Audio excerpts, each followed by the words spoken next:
All right, so what's your name? My name is Rebecca. The last name unknown because I don't want to put my name into anything. I am out here on the streets, and I've been out here probably for the last maybe 7 years, last 3 years, absolutely homeless. And I know that I've probably lived a very privileged life in my time of always sharing what I have to the fullest and getting ripped off for the rest. And I've always been too kind to do something about somebody doing me wrong. And so I just knew I'd been out here on the streets, and I went into a place where there was too many people and I went through problems, so I went back out homeless. Then I felt threatened, and I went up to 16th Street and Van Buren, and to the Circle K on the right-hand side past 16th Street and Van Buren. There was one car that pulled up. It was a brown car with a man in it that was being pulled through the fence underneath it with no shirt on, down the way, and a Mexican guy with blue jeans, a cowboy hat, and a bicycle came out of Circle K. On the left of Circle K, where the hotel used to be, on the same side, the whole hotel was closed down. They crawled across the street on the other side of Circle K towards the hotel side, butchering people in the middle of the night. And so there was the black lady that used to be up at Circle K Hotel past 19th Street in Van Buren, got caught up in, tried to frame up my room by taking a roll of quarters. And the white man there gave a whole bunch of dope, probably 4 fingers in a gallon bag. And I had to call Sal, my people that I work with, and explain to him that I gave her 30 seconds to get it out of my room, because when I did laundry, she took a whole roll of quarters, and I left there with a card for the door, and I had my laundry in my hand, so I didn't close the door, and she unlawfully went into it. So she was up there at Circle K and trying to pawn a boat. And I had a little wheeler, and I went down the middle of the road playing drunk and talking drunk, and probably I heard 90 footsteps running behind me. I would stop, they would stop. Then the police, before the sheriff's department, pulled me over, which did not seem like the regular Maricopa sheriffs. It was more like the county sheriffs, pulled me over, and the gentleman that was running behind me stopped on the side of the fence. They were rolling trash cans, barrels on the side. And so I ran up to 16th Street and Van Buren, which was Jack in the Box. The Mexican taco truck, like a Mexican food motorhome or whatever, looked like it was a Maricopa County officer that did maybe like worked as a janitor.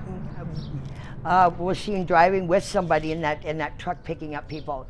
Then I went from there all the way up towards the Paradise Motel, which I used to live in, 24th Street in Van Buren. She went into behind the Chevron, going into the back side of it. I looked to my left, and there was somebody monitoring down on the ground, controlling the electric. I looked to my left, and there's a long, tall pole, which was black, that was on the same side, which also monitored it. She was going in there to hit the Chevron.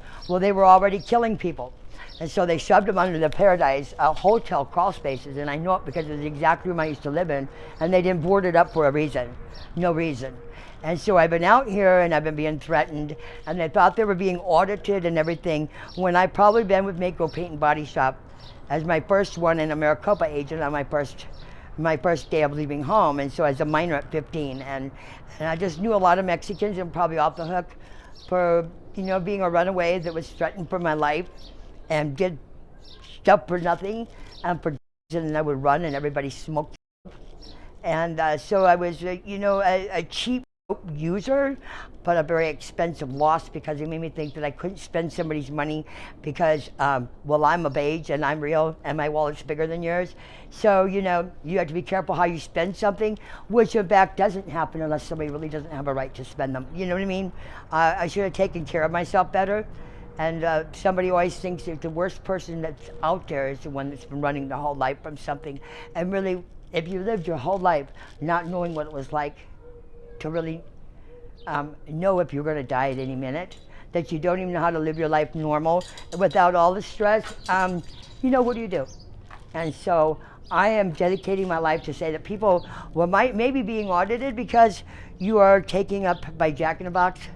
Now, they had a clinic. Okay, and the clinic is not shooting somebody in the head. The blasters, I went down to Jack in the Box, and I took his phone and I gave him mine, and I cracked his, and it was already zooming up. They were gassing it up to go, and it was going to shoot people.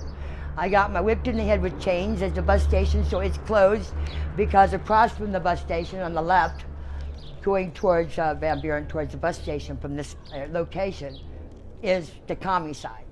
And on the other side is where you walk through the door, and you don't come out the same. And then you walk through your pile out there in the balloon, and then you go to SMG, and you're just basically herded around with nothing, and it's the president. It has nothing to do with me being a commie and people being said. It's because you threatened my life. You went to Chinese food restaurant up Van Buren, while I was in. A big black man walked me out of there because they took it over, and it was like holding them hostage. Well, yeah, they're kind of a, Oriental people, and everybody having a hard time. But we got to learn that you do need to be aware that when you sign electronically, and you fingerprint electronically, and then you scan your medication electronically, that's through Windows, which is a round circle of glass. There's a program that's in the software, Windows software of communication to the government, which allows anybody into your information through a computer or anything, and especially electronically. So if they have your phone or your name, and you're electronically put in the wire by somebody snitching you, then anybody that's electronical iron worker or anything can automatically bring up that number. They can beat you up, sue you, control you, because they know who you are. You electronically scan your medication. Didn't we become iron workers, and didn't the first Eye of the Sparrow ever made because they were supposed to wear your hospital band? So you get better treatment. You can't be found guilty of doing something but get good help. I mean, even if even if you had your own insurance inside their name because of your own purposes, if you thought you were going to be had the way it has become. But we allow them to dig deeper. We allow them to go out of town and start digging. And it's all this underground stuff, so I don't want to keep up your time on your phone, but... What happened to your shoes? How come? They're sitting over there. Okay. Yeah, I'm sitting here today. I try to find shade. I guess I could probably go to a shelter. So where are you staying at right now? I'm outside everywhere I can go, and at night I'm absolutely shining my light, and you see a red flag. That means don't get out of your vehicle. Your age? How old are you? I am 56 years old. Okay. And I've been on my own since I was 15. Since you were 15? Since I was 15. Homeless at 15? I was not a legal resident by way of not having a legal identity, which nor a legal residence of my own, so they can't even prove if I made money. So they want everybody partaking in it. Are you from Phoenix?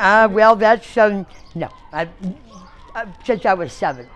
Okay. And those yipping chihuahuas, I had a big eagle of the big bird half the size of this yard land here to put my problems back, and I spent all my money on also. I mean, so much money, and they're wasting so much time fighting against somebody, when the full problem is if you work for the law and you don't have me in the computer system as a legal whatever, but I could have been my whole life. I'm just not in the system. And you chose to be with somebody and find them against the law, and you chose to have sex with them, then they want to beat the shit out of you and everything, because what are you doing having these kids out here snitching dope for you and you're going to bed with them? Yeah. It would be so ridiculous to tell me that I'm off the Why do people hang out over here? Because they're all sheriffs. Yeah, well, not everybody, some of it's the government. Yeah, and this is a lot of loose, frivolous thing. The thing over here is this is like supposed to be, well, they can either change something on you, or it's a clinic, so much as a health clinic and everything, but it's also one that has the people that work in it, and over here are all people I know or I've been with, and that don't want to change my life because they know they did wrong, and they can lose their job and everything they've ever had for having somebody guilty for something they were guilty of, and they didn't self-admit it. At the time of being questioned by 911 or an officer or anybody, instead of being honest and then you both walk away, they wouldn't self-admit. So I'm self-admitting that, just remember in life, the Windows cross-talking, your communication, anything with an iPad, anything you're giving out, everybody of your information. And we have become where they have a sound system you hook up, it hooks into speakers, so you can hook up into different locations.